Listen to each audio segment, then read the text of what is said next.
નમસ્કાર દર્શક દોસ્તો, ચેનલ સુરતના ચૂંટણી ચક્રવ્યૂહમાં આપનું હાર્દિક સ્વાગત છે। ચૂંટણીના ચક્રવ્યૂહમાં કોઈ શૂન્ય મૂકે તો કોઈ ચોકડી મૂકે તો કોઈ શૂન્ય, પરંતુ શૂન્ય ચોકડીની રમતના અંતે તો જો જીતા વહી સિકંદર। પરંતુ અહીં તો ચૂંટણી લડાવવાની જ નથી, કારણ કે સુરત સંસદીય મત વિસ્તારમાંથી મુકેશભાઈ દલાલ બિનહરીફ ચૂંટાઈ આવ્યા છે અને ભારત વર્ષના ઇતિહાસની અંદર આ વર્ષના ઇતિહાસની અંદર પ્રથમ રેકોર્ડ બની ચૂક્યો છે અને તેઓ પ્રથમ ઉમેદવાર છે કે જેઓ બિનહરીફ ચૂંટાઈ આવ્યા છે।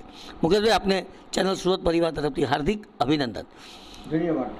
પરંતુ લોકશાહી પ્રક્રિયાની અંદર સ્વાભાવિક રીતે જે આપણા મતદાતાઓ છે એ મતદાતાઓને નારાજગી નથી, પરંતુ મતદાતાઓની એક ઈચ્છા અધૂરી થઈ ગઈ કે અમારો મતદાનનો અધિકાર ગયો અને હવે આ અધિકાર છેક 5 વર્ષ પછી પ્રાપ્ત થશે।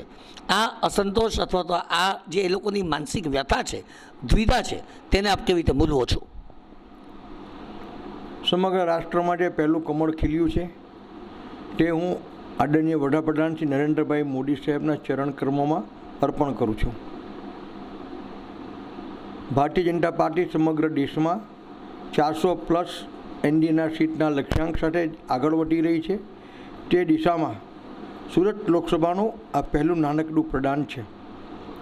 ઈચ્છા તો અમારી પણ અધૂરી રહી ગઈ અને ઈચ્છા એ હતી કે કોંગ્રેસની ડિપોઝિટ આ વખતે દૂર કરવી। મતદારો મતદાન નથી કરી શક્યા, એને માટે જો કોઈ જવાબદાર હોય તે કોંગ્રેસ પક્ષ છે। જે દેશ રાષ્ટ્રમાં સુકાન સંભાળવાના સપના જુએ છે તે દેશ તેની પાસે, તે રાષ્ટ્રીય પક્ષ પાસે 4 વફાદાર દરખાસ્ત મૂકવાવાળા નથી। તે દેશ શું સંભાળવાની હતી? હકીકત એ છે કે જે રીતે સુરત લોકસભામાં મારો પ્રચાર ચાલુ રહ્યો હતો, મારા લાખો કાર્યકર્તાઓ સુરત લોકસભામાં ચૂંટણી વ્યવસ્થામાં જે રીતે પ્રચાર કરી રહ્યા હતા તેમાં આશરે લગભગ 70% જેટલા મતદારોનો પ્રત્યક્ષ સંપર્ક થઈ ચૂક્યો હતો અને સમગ્ર વિસ્તારનો 2 થી 3 વખત પ્રવાસ પૂર્ણ થઈ ગયો હતો।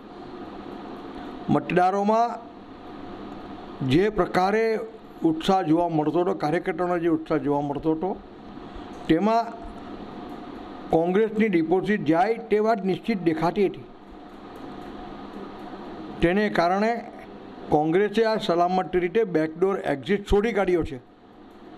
આ તો સારું થયું કે ચૂંટણી નહીં થઈ, નહીં તો કોંગ્રેસની ડિપોઝિટ પણ જતે અને સમગ્ર સુરત લોકસભામાં જેમ દેશમાં પણ છે તેવી રીતે તેના રાષ્ટ્રીય નેતા શ્રી રાહુલ ગાંધીએ મોદી સમાજ માટે, ઓબીસી માટે જે પ્રકારના શબ્દોના ઉચ્ચારણ કર્યા હતા એમાં અમારી સુરત લોકસભામાં તીવ્ર આક્રોશ સમગ્ર ઓબીસી સમાજમાં, મોદી સમાજમાં જોવા મળ્યો હતો। એટલે કોંગ્રેસની ડિપોઝિટ જાય તે કોંગ્રેસને સ્પષ્ટપણે દેખાઈ ગયું હતું। એટલે કોંગ્રેસે પોતે જ એનો બેકડોર એક્ઝિટ સલામત રીતે શોધી કાઢ્યો છે। પણ ક્યાંક એમાં ભારતીય જનતા પાર્ટીનો હાથ છે એવી શંકા પણ જાય છે, એ વાત સાચી? ભારતીય જનતા પાર્ટીને કે કોઈ નેતાને આ વ્યવસ્થા જોડે કોઈ લેવા દેવા નથી। અમારો તો ચૂંટણી પ્રચાર જોરદાર રીતે આગળ વધી રહ્યો હતો, તેવામાં કોંગ્રેસે પોતે જ આ કાવતરું ઘડ્યું છે। એમાં અમારે ભારતીય જનતા પાર્ટી કે એના નેતા કોઈ પિક્ચરમાં છે જ નહીં। રાઈટ મુકેશભાઈ, કાર્યક્રમમાં આગળ વધી અને આપની સાથેની જે વાત છે તેમાં તમારા વર્ષોનો પરિપક્વ અનુભવની પણ વાત કરીશું। સ્થાયી સમિતિના અધ્યક્ષ તરીકે આપે સતત 5 ટર્મ સુધી કાર્ય કર્યું હતું અને એ વખતે એવું કહેવાતું હતું કે મોદીજીના જે વફાદાર હોય ને તેને જ આવી તક મળતી હોય, તો મોદીજીનો હાથ આપના પર કેટલો? મોદી સાહેબ વિવિધ સોર્સોસમાંથી માહિતી મેળવીને એક પરિચય કેળવતા હોય છે, ઇન્ફોર્મેશન મેળવતા હોય છે કે કયો કાર્યકર્તા કેવી રીતના છે અને એમની બાજ નજરમાંથી, એમના માપદંડ એમને જે સેટ કરેલા છે તે માપદંડમાંથી ઉત્તીર્ણ થવું ખૂબ અઘરું હોય છે। એ વાત સાચી છે કે મને જે 5 ટર્મ સ્ટેન્ડિંગ કમિટી ચેરમેનશીપ મળી હતી તે સમયે આદરણીય મુખ્યમંત્રી, હાલના વડાપ્રધાન નરેન્દ્રભાઈ મોદી સાહેબના જે સ્ટ્રિક્ટ પેરામીટર્સ હતા તે સ્ટ્રિક્ટ પેરામીટર્સમાંથી હું પાસ થયો હતો અને તમામ પ્રકારના માપદંડોમાંથી હું ઉત્તીર્ણ થયો હતો. તેને કારણે મને આ જવાબદારી મળી હતી. એમના માટે હું આભારી છું અને ઋણી પણ છું.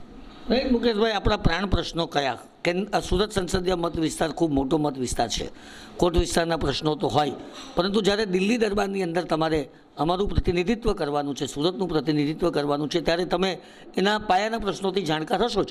એ વિશે થોડી માહિતી આપશો? ઉદ્યોગોને લગતા પ્રશ્નો એ સ્વાભાવિક રહે અને રહેવાના.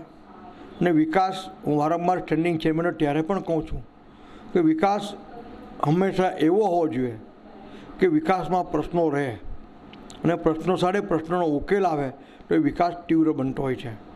વિકાસનો એક તબક્કો પૂરો થાય એટલે તરત બીજો વિકાસનો તબક્કો શરૂ થતો હોય છે. તેમ સુરત શહેરમાં પણ ધંધા ઉદ્યોગો, વેપાર ઉદ્યોગોના પ્રશ્નો રહેવાના છે અને રહેશે. ઉપરાંત વિકાસના ઇન્ફ્રાસ્ટ્રક્ચરને લગતા પણ કેટલીક ચેલેન્જો અને પડકારો છે અને રહેશે. પણ મને પૂર્ણ વિશ્વાસ છે કે મારી આ ટર્મ દરમિયાન સુરત શહેરને ગ્લોબલ સિટી અને સ્માર્ટ સિટી ઝડપથી બનાવવા માટે હું મારા સર્વશ્રેષ્ઠ પ્રયત્નો કરીશ.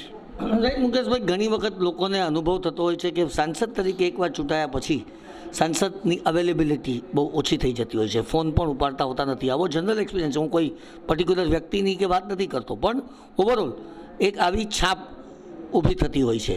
તમારામાં આ છાપને તમે દૂર કરવાનો કેવી રીતે પ્રયત્ન કરશો? ને અમારા ભારતીય જનતા પાર્ટીના સાંસદોની પ્રતિભા અને એ લોકોની ઇમેજ કંઈક ઓર જ હોય છે. અમારા સાંસદો, અમારા ચૂંટાયેલા તમામ ભારતીય જનતા પાર્ટીના પ્રતિનિધિઓ સામાન્ય રીતે પ્રજાની વચ્ચે રહેતા હોય છે અને પ્રજાના પ્રશ્નો ઉકેલાતા હોય છે. ફોન આવે તો ફોન પણ ઉપાડતા હોય છે. કદાચ ફોન મિસ કોલમાં જાય તો એનો જવાબ પણ ટૂંક સમયમાં મળી રહેતો હોય છે. એટલે એવો કોઈ પ્રશ્ન ભારતીય જનતા પાર્ટીના ચૂંટાયેલા પ્રતિનિધિઓમાં રહ્યો નથી અને રહેશે નહીં. રાઈટ મુકેશભાઈ, તમારા રાજકીયને બદલે આપણે હવે થોડા સામાજિક જીવનની ચર્ચા કરીએ. તમારું બચપન, એ બચપનની થોડીક યાદો, કારણ કે મને યાદ છે કે તમારી લીડરશિપ એ સમયથી શરૂ થઈ હતી. હજુ આજે તો તમે જિંદગીના એક 60ના તબક્કાની અંદર પ્રવેશ્યા છો અને હજુ એમ જનરલી કહેવાય કે કોઈ પણ સાંસદને 3 ટર્મ મળે એટલે હજુ 15 વર્ષ એટલે 78 વર્ષ સુધી તો તમે સાંસદ તરીકે રહેશો અને અમે શુભકામના પાઠવીએ કે તમે રહો. પણ થોડીક વાત તમારા ભૂતકાળની કરો, તમારા બેન્કિંગ ક્ષેત્રના અનુભવની કરો, તમારા રાજકીય જીવનની વાત કરો. કઈ રીતે તમે રાજકીય રીતે પ્રવેશ કર્યો? લોકોને આ બધું જાણવામાં ખૂબ રસ હોય છે. પહેલો તમારો એક હું સ્પષ્ટતા કરી દઉં કે હું 15 વર્ષનું કોઈ મારી વિચારસરણી નથી, કોઈ આયોજન નથી. હું માત્ર એટલું જ વિચારું છું કે હાલ હું નિર્વિવાદ બિનહરીફ સંસદ તરીકે જાહેર થયો છું અને મારી પાસે સાંસદ તરીકે કામગીરી કરવાના 5 વર્ષો છે, એટલું જ હું વિચારું છું. હું 1981માં ભારતીય જનતા પાર્ટીમાં જોડાયો હતો.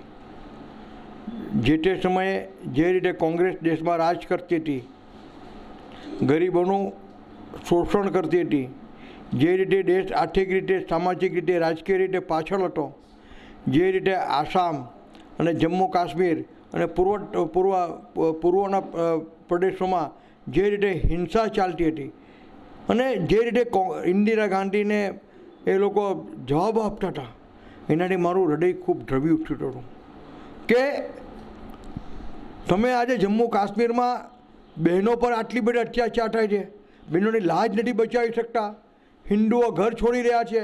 આસામમાં તમે આતંકવાદ શાંત નથી પાડી શકતા, નક્સલવાદ શાંત નથી પાડી શકતા અને બીજે તમે આંતરરાષ્ટ્રીય શાંતિની મોટા મોટા પ્લેટફોર્મ પર વાતો કર્યા કરો છો.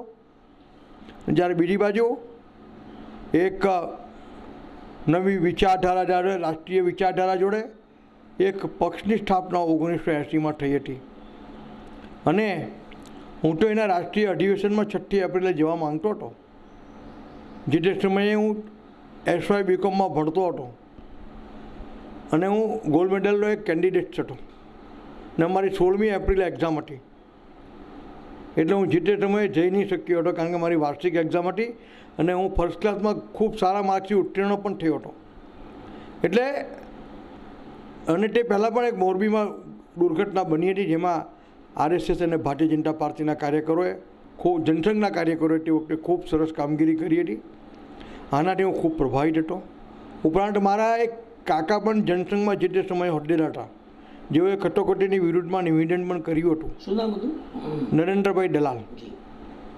અને કટોકટીમાં જે કારો કેર વર્તાવ્યો હતો, રાષ્ટ્રીય નેતાઓને જેલમાં પૂરી દીધા, બધા જ ફેક્ટરથી ઇન્દિરા ગાંધી નહેરુ પરિવારના દેશ વિરોધી નીતિઓને કારણે, વલણને કારણે મેં 1981માં ભારતીય જનતા પાર્ટી જોડાયો હતો, મેં જોઈન્ટ કરી હતી. આજે પણ મારી પાસે એની રસીદ છે.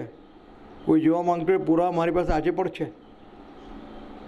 અને તે દિવસે જોડાયો ત્યારે હું કોર્પોરેટર બનીશ કે સાંસદ બનીશ એવી કદી કલ્પના નહોતી. હું એક સામાન્ય પારિવારિક બેકગ્રાઉન્ડમાંથી આવું છું અને આખા પરિવારને મહેનતથી બેઠું કર્યું છે. કોઈ મહત્વાકાંક્ષા નહોતી. મહત્વાકાંક્ષા હતી એટલી હતી કે આ ગાંધી પરિવાર અને કોંગ્રેસને આ દેશમાંથી ખતમ કરવી જોઈએ અને કેવી સુશાસન અને કેવી રાજ્ય વ્યવસ્થા આ દેશમાં આવવી જોઈએ જેનાથી ગરીબો અને દબાયેલા કચડાયેલા વર્ગનું કલ્યાણ અને ઉદ્ધાર થાય. આ વિચારધારા સાથે આજે જે માત્ર ભારતીય જનતા પાર્ટીમાં જ સંભવ બને છે, જે માત્ર નરેન્દ્રભાઈ મોદી સાહેબના રાજમાં જ સંભવ બને છે કે એક સામાન્ય પરિવારમાંથી આવતો એક સામાન્ય કાર્યકર્તા આજે સાંસદ તરીકે બિનહરીફ ચૂંટાય છે. રાઈટ. થોડી રાજકીય કારકિર્દીની વાત કરો ને કે ત્યાર પછી તમે કેવી રીતે એન્ટ્રી લીધી, પછી કયા કયા પદ ભોગવ્યા, એનો અનુભવ થોડાક કહો. ખાસ કરીને સ્થાયી સમિતિના અધ્યક્ષ તરીકે શહેરના વિકાસની અંદર તમારી ભૂમિકા શું હતી? મને યુવા મોરચામાં શહેર કક્ષાએ વિવિધ જવાબદારીઓ મળી. તે સમયે ડબલ જવાબદારીઓ મળતી હતી એટલે શહેર કક્ષાની સાથે સાથે જ મને પ્રદેશ કક્ષાની પણ જવાબદારીઓ મળી. મેં લગભગ 15 વર્ષ મેં યુવા મોરચામાં કામ કર્યું. મારી ઇમેજ પણ યુવા નેતા તરીકે હતી. નરેન્દ્રભાઈ મોદી સાહેબ સાથે પણ જે તે સમયે 1987-88માં સંપર્ક થયો અને જેમ આપણે બેઠા છે તેમ નરેન્દ્રભાઈ મોદી સાહેબ સાથે બેઠીને સંગઠનના અમે કામો કરતા હતા. તે સમયે હું દાઢી પણ રાખતો હતો અને મને સાહેબ બે રીતે ઓળખતા, એક તો યુવા નેતા તરીકે ઓળખતા અને બીજો દાઢી તરીકે મને બોલાવતા. દાઢી એવી રીતે મને સાહેબ બોલાવતા હતા. આદરણીય ગૃહમંત્રી અમિતભાઈ શાહ સાહેબ સાથે યુવા મોરચામાં 3 ટાયર નોન એસીમાં અમે પ્રવાસો કર્યા છે. થ્રી ટાયરમાં ઉપર ત્રીજી સીટ આવે એમાં એક બાજુ અમિતભાઈ શાહ સાહેબ અને બીજી બાજુ હું. અમિતભાઈ શાહ સાહેબ જે તે સમયે રોઝીસ ઇન વિન્ટર નામની MC ચાગલાની બુક વાંચતા. સાહેબ વાંચતા થાકે તે બુક હું વાંચતો અને તે સમયે ચંડી પડવાના દિવસો હતો એટલે હું સુરતથી ઘારી લઈને ગયો હતો. અમે લોકોએ ટ્રેનમાં ઘારી પણ ચંડી પડો પણ ઉજવો હતો. આમ યુવા મોરચામાં કામગીરી કરી. સાથે સાથે મને કાશીરામભાઈ અને ફકીરભાઈએ, હું વિદ્યાર્થી નેતા નહીં હોવા છતાં પણ મને દક્ષિણ ગુજરાત વિદ્યાર્થી સેલની મને જવાબદારી આપી અને મારા 3 મહિના મે, જૂન ને જુલાઈ આ 3 મહિના મારા વિદ્યાર્થી આંદોલનમાં જ હતા. પહેલાં ધોરણ 8ના એડમિશનનો પ્રશ્ન આવતો. કોંગ્રેસનું રાજ કેવું ચાલ્યું તમે જુઓ. પછી ધોરણ 11માં એડમિશનનો પ્રશ્ન આવતો. પછી FY BComમાં એડમિશનનો પ્રશ્ન આવતો. આને માટે એડમિશન માટે સ્ટ્રગલ કરવી પડતી, આંદોલન કરવા પડતા કે કેટલાય વિદ્યાર્થીઓ પ્રવેશથી વંચિત રહી જતા. આ પ્રકારની વ્યવસ્થા કોંગ્રેસના રાજમાં હતી.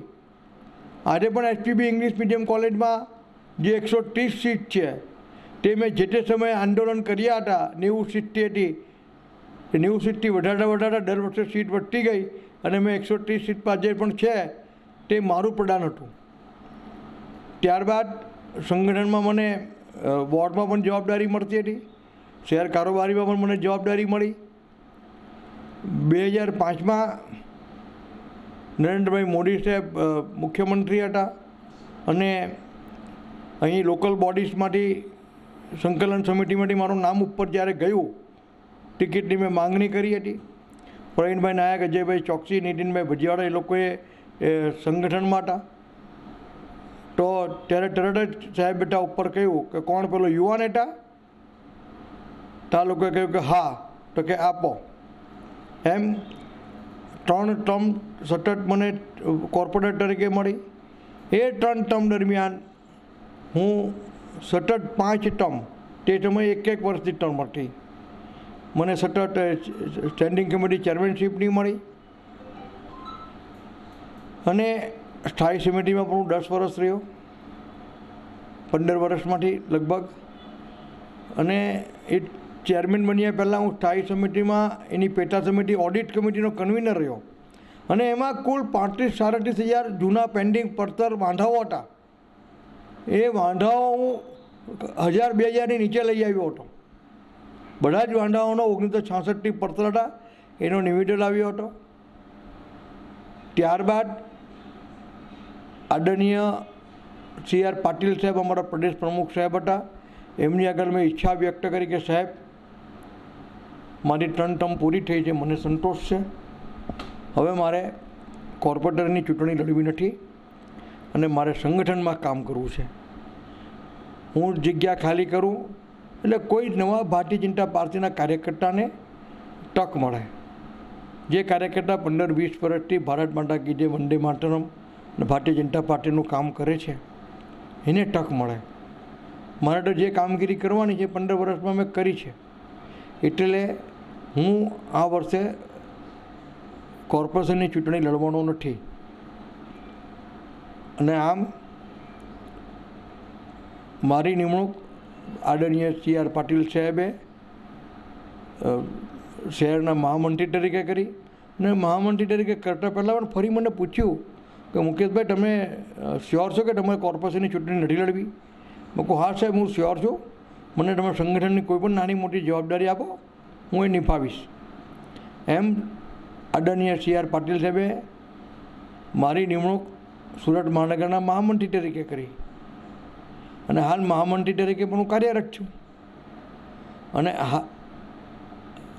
હાલ મને કોર્પોરેશનની ટિકિટ મળી, લોકસભાની ટિકિટ મળી, જેમાં હું બિનહરીફ ચૂંટાયો છું.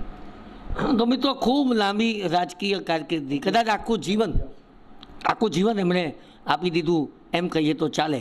પરંતુ જ્યારે તમે કામ કરો ને તો એનું ફળ ચોક્કસ મળે, એ એમના જીવન પરથી આપણને સૌને ફલિત થાય છે. મુકેશભાઈ સાંસદ હોવાને છે એક વાત છે, પણ એઓ શિક્ષિત સાંસદ છે, એ સૌથી અગત્યની વાત છે. કારણ કે શિક્ષણ એ કોઈ પણ વ્યવસ્થાના મૂળની અંદર ખૂબ અગત્યનો ભાગ ભજવી શકે છે. મારે 2-3 વાત તમને પૂછવી છે. તમારું શિક્ષણ, સાર્વજનિક એજ્યુકેશન સોસાયટીમાં તમે વિવિધ જે જવાબદારીઓ સંભાળી અને પીપલ્સ બેંકની જવાબદારી પણ સંભાળી, આ બધી જ વાતોને થોડી વણી લો. મેં BCom સ્ટેટિસ્ટિક કર્યું છે અને જે તે સમયે BCom સ્ટેટિસ્ટિક કરનારા આખી યુનિવર્સિટીમાં માત્ર અમે 3 વિદ્યાર્થીઓ હતા. કારણ કે સ્ટેટિસ્ટિક ખૂબ અઘરું હતું. એમાં એક વિદ્યાર્થી આશિષભાઈ દવે હતા, જે પ્રસિદ્ધ વકીલ યશવંતભાઈ દવેના સન હતા અને હજુ સુધી મારો એમનો સંપર્ક થઈ શક્યો નથી, પણ તેઓ પછી જજ બન્યા એ મારી માહિતી છે. અને તેઓને સ્ટેટિસ્ટિક વિષયની નોટ અને એના પ્રશ્નો હું સોલ્વ કરી આપતો હતો, કારણ કે મારી વિષય પર ખૂબ સારી પકડ હતી. અને બધા વિદ્યાર્થીઓ કહેતા કે હવે પછી આ જે ગોલ્ડ મેડાલિસ્ટનું બોર્ડ છે એમાં મુખ્ય દલાલનું નામ આવશે, તેવી મારી એક ઇમેજ હતી. અમારે એક પ્રોફેસર હતો, એક વખત મારા 75માંથી 59 માર્ક આવ્યા સ્ટેટિસ્ટિકમાં, ત્યારે મને ક્લાસમાં બધાની વચમાં કહ્યું કે મુકેશભાઈ, mister Dalal, it is very shameful for you, you are one of the candidates for gold medal and you got only 59 marks. મેં કહ્યું સર, ઉતાવળમાં એક આખો હું 12 માર્કનો દાખલો ચૂકી ગયો છું અને મેં એટેન્ડ જ નથી કર્યો. હાઈ રીતે ઇમેજ હતી. ત્યારબાદ મેં DBIM કર્યું યુનિવર્સિટીમાંથી 3 વર્ષનો કોર્સ. ત્યારબાદ લો વિથ ટેક્સેશન કર્યું અને MBA મેં ફાઇનાન્સ અને CIS, જે જમાનામાં કોમ્પ્યુટરની જન્મ નહોતો થયો હતો, શરૂઆત હતી બાળપણમાં તો કોમ્પ્યુટર ભારત દેશમાં, ત્યારે કોમ્પ્યુટર ઇન્ફોર્મેશન સિસ્ટમ સાથે મેં MBA પૂર્ણ કર્યું. માર્કેટિંગ સાથે પણ શરૂ કર્યું હતું, પણ એ મારું અધૂરું રહી ગયું. અને હજુ મારી તીવ્ર ઈચ્છા હતી કે હું PhD કરું અને MCom એક્સટર્નલ કરું. જો પ્રભુની ઈચ્છા હશે તો એ ઈચ્છા હું પૂર્ણ કરીશ. બેંકનો અનુભવ અને બેંકની અંદર શું તમે કર્યું? ત્યારબાદ મેં મારી કારકિર્દી બેંકમાં સર્વિસની સાથે કરી હતી. મેં 10 વર્ષ નોકરી કરી, ત્યારબાદ 22 વર્ષ ડિરેક્ટર તરીકે રહ્યો. અચ્છા, એ જ બેંકમાં તમે સર્વિસ કરી હતી, પીપલ્સ બેંકમાં? મેં એ જ બેંકમાં સર્વિસ કરી હતી. અને બેંકના સેટઅપની વર્ષમાં 2 વર્ષ હું ચેરમેન રહ્યો અને એમાં ઘણી બધી ઐતિહાસિક સિદ્ધિઓ પ્રાપ્ત કરી. તે આજે પણ એક વિક્રમ છે. બેંકનો 10,000 કરોડનો વહીવટ ક્રોસ કરાવ્યો, બેંકને નવી આરબીઆઈમાંથી મંજૂરીઓ અપાવી. ઉપરાંત લાલભાઈ કોન્ટ્રાક્ટર સ્ટેડિયમમાં હું મેનેજિંગ કમિટીમાં સભ્ય છું. ક્રિકેટ સમિતિનો ઉપપ્રમુખ છું. આપ જાણો છો તે પ્રમાણે તમારા કદાચ પહેલેથી હું સાર્વજનિક એજ્યુકેશન સોસાયટીમાં આજે આશરે 17-18 વર્ષથી મેનેજિંગ કમિટીમાં છું. એમાં હું લુઠરાક MBA college, sir KP commerce of college, BRCM college, SPB English medium college, આ બધી કોલેજોમાં હું LSEનો ચેરમેન હું 4 વર્ષ 2 વર્ષ રહ્યો છું. ઉપરાંત સાર્વજનિક એજ્યુકેશન સોસાયટીની વિવિધ કમિટીઓ, project development committee, law committee, sports committee, finance committee, આવી વિવિધ કમિટીઓમાં પણ સભ્ય તરીકેની મેં જવાબદારી નિભાવી છે. ઉપરાંત હું ચેમ્બર ઓફ કોમર્સમાં પણ અત્યારે મેનેજિંગ કમિટીનો એક સભ્ય છું. હું બહુ સંસ્થાઓમાં સક્રિય એટલા માટે નથી થતો કે મારું મેઇન ફોકસ પોલિટિક્સમાં હોય છે. અને આ બધી સંસ્થાઓમાં એ લોકોને જ્યાં જ્યાં મારા યોગદાનની જરૂર પડે ત્યાં હું જતો હોઉં છું. હું સુરત ડિસ્ટ્રિક્ટ ચેસ એસોસિએશનમાં પણ પ્રમુખ હતો અને હાલ જ મેં 6-8 મહિના પહેલાં જ હું 18 વર્ષ પ્રમુખ રહ્યો. એસોસિએશન 1980માં અમે 6 જણે સ્થાપેલું હતું, એમાંનો એક હું હતો. તો પછી હમણાં જ મેં હાલ એક યંગ છોકરાને મેં જવાબદારી આપી જેથી એસોસિએશનની એક્ટિવિટી વધે. હું તો છું જ એ લોકો જોડે. તમને લોકોને ખૂબ ઓછી માહિતી અને ઓછી જાણકારી આપું છું કે હું ચેસમાં યુનિવર્સિટી રનર્સઅપ હતો. મારી કોલેજ પણ યુનિવર્સિટી રનર્સઅપ બની હતી. ઉપરાંત શૂટિંગમાં પણ હું અમારી કોલેજ યુનિવર્સિટીમાં રનર્સઅપ બની હતી. ઉપરાંત કામદાર કલ્યાણ કેન્દ્રમાં પણ હું ચેસ ટુર્નામેન્ટમાં ચેમ્પિયન બન્યો હતો. ને એક સમયે સુરતના ટોપ ખેલાડીઓની અંડર રાઉન્ડ રોબિન ટુર્નામેન્ટ હતી, એમાં મારો 6ઠ્ઠો નંબર આવ્યો હતો. આમ ચેસનો મારો શોખ ખૂબ જૂનો હતો, પણ સમય ખૂબ ફાળવો પડતો હતો, એટલે ધીમે એક શોખ છોડી દીધો. એ તમને બીજું જણાવી દઉં કે ક્રિકેટનો મને અને મારા કુટુંબને ખૂબ ગાંડો કહી શકાય તેવો શોખ છે. નિખિલભાઈ, તમને તો ખબર જ હશે કે સુરત મહાનગરપાલિકાની team inter municipal corporation day night cricket ટુર્નામેન્ટમાં સફેદ બોલથી રમવાનું, એમાં મારી કેપ્ટનશીપ હેઠળ સતત 4 વર્ષ ચેમ્પિયન રહી છે ગુજરાતમાં. અને ટીમ એવી તૈયાર કરી હતી કે 2 વર્ષ પછી તો ધનસુખભાઈ ભંડેરી રાજકોટના તત્કાલીન મેયર એવું કહેતા કે જ્યાં સુધી સાહેબ ચેરમેન છે અને કેપ્ટન છે ત્યાં સુધી જીતવાનું તો બાજુએ રહ્યું, સપનું પણ નહીં જોવું, એવન સપનું પણ નહીં જોવું. તે રીતનો હાક અને ઢાક સમગ્ર ગુજરાતમાં મ્યુનિસિપલ કોર્પોરેશનમાં હતો.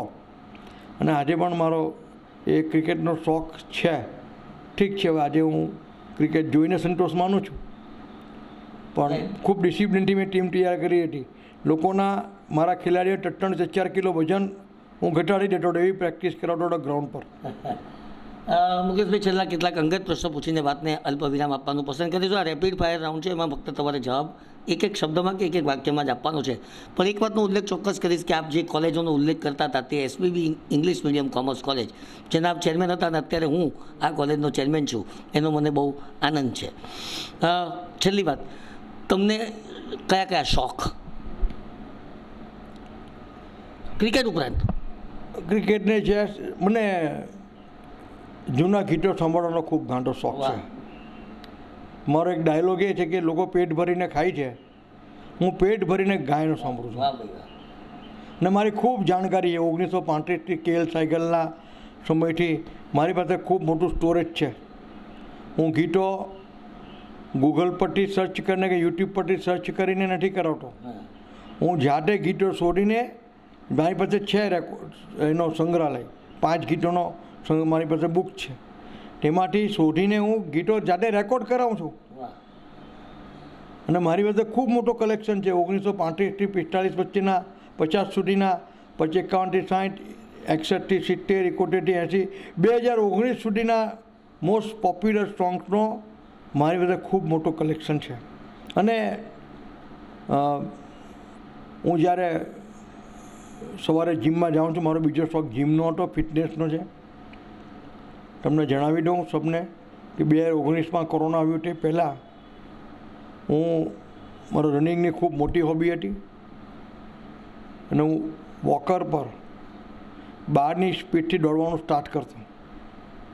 પુસ્તક વાંચન હું કહું 12ની સ્પીડથી દોડવાનું સ્ટાર્ટ કર્યું, 29 મિનિટમાં હું 5-6 કિલોમીટર રનિંગ કરતો વોકર પર. અને કાર્ડિયોમાં હું ખૂબ માસ્ટર હતો જીમ ટ્રેનિંગ માટે. એ દરમિયાનમાં હું કાનમાં ડટ્ટા રાખીને ગીતો સાંભળતો. ગીતો સાંભળવામાં ને મારી પાસે ગીતો વિશેની બેકગ્રાઉન્ડ સ્ટોરી ખૂબ છે. જે સમયે રેડિયો પર રાત્રે ઘણા બધા રેડિયો પર રાત્રે પેલા એન્કર બોલતા હોય છે ને એ લોકો મારા સંપર્ક હોય છે, તો હું ફોન કરીને કહું કે ભાઈ તારી માહિતી ખોટી છે. એટલે એ પછી મને કબૂલે કે હા સાહેબ એ માહિતી ખોટી છે. એ રીતે હું કહેતો હતો. પુસ્તક વાંચનનો પણ મને ઘણો શોખ છે. મેં ભૂતકાળમાં હું રીડર ડાયજેસ્ટ વાંચતો. મેં સમાજવાદ શા માટે જયપ્રકાશ નારાયણનું બુક પણ પુસ્તક વાંચ્યું છે. મોરારજી દેસાઈના આત્મકથાના 3 ભાગ મેં વાંચન કર્યું છે. How to influence friends and people A book મેં વાંચી છે. રીડર ડાયજેસ્ટ મેં ઘણા ચોક બુક્સ વાંચ્યા છે. દીનદયાળજી ઉપાધ્યાયની મેં બુક્સ વાંચ્યા છે અને બુકનો પણ કલેક્શન છે. પણ હાલ આ ફાઇનાન્સ અને ઇકોનોમિક્સને લગતા જે લેખો આવે છે, ખાસ કરીને અંગ્રેજીમાં, તે લેખો વાંચનનો મને ખૂબ તો બેન્કિંગ અને એની વાંચનનો મને ઘણો શોખ છે. સમય અનુસાર જેમ તેમ મળતો હોય તે પ્રમાણે હું કરું છું. ફિટનેસને લગતા બુક હોય એવું ખાસ રિફર કરું છું હવે, કારણ કે ફિટનેસ મારી હોબી બની ગઈ છે. રાઈટ. મનગમતી અભિનેત્રી કઈ પત્ની સિવાયની? આમ તો ઘણી અભિનેત્રીઓ હું ઇક્વલ રેન્જમાં મૂકું છું. એક તો મીના કુમારી હોય, માલા સિંહા હોય, પછી અમારી હેમા માલિની હોય, પછી મધુબાલા હોય. આ બધી અભિનેત્રીઓને કે નરગીસ હોય, આ બધી અભિનેત્રીઓને એક સરખી રેન્કમાં હું મૂકતો. પણ મને મારો હીરો પૂછો તો હું તમને કહી દઉં, એકમાત્ર હીરો મારો કહી દઉં તો હું રાજ કપૂરનો ફેન અને રાજેશ ખન્નાનો ફેન. આ બેના હું ફેન છું. મને દિલીપ કુમારના દિવાનંદ પણ ખૂબ ગમતા. દિલીપ કુમાર અભિનયનો શહેનશાહ. અને ગાયકનું પૂછો તો મારો favourite singer one and only one Mukesh. Of course Rafi Saheb અને કિશોર કુમારે ખૂબ વધારે ગીતો ગયા છે અને તે પણ ખૂબ ઉત્તમ ક્વોલિટીના ગીત. મને એમના ગાયનો પણ ખૂબ ગમે છે. પણ જે મને પ્રેમ અને મારો ફર્સ્ટ લવ કહો તે first love only one and one only Mukesh. અને હીરો પૂછો તો one and only one Raj Kapoor and Rajesh Khanna. તો મિત્રો, રાજકારણી મુકેશ દલાલથી ગીતકાર, સંગીતકાર અને ગાયક ખાસ કરીને મુકેશની વાતથી આજના એપિસોડને અલ્પવિરામ આપવાનું પસંદ કરીશું. મુકેશભાઈ, આપણે ખૂબ ખૂબ શુભકામનાઓ આગામી દિવસ માટે ચેનલ સુરત પરિવાર તરફથી. કાર્યક્રમમાં આગળ વધીએ અને નવા એપિસોડમાં નવી વાતો સાથે ફરીથી મળીશું. ત્યાં સુધી આપણા દોસ્ત નિખિલ મદ્રાસી અને કેમેરામેનને રજા આપશો.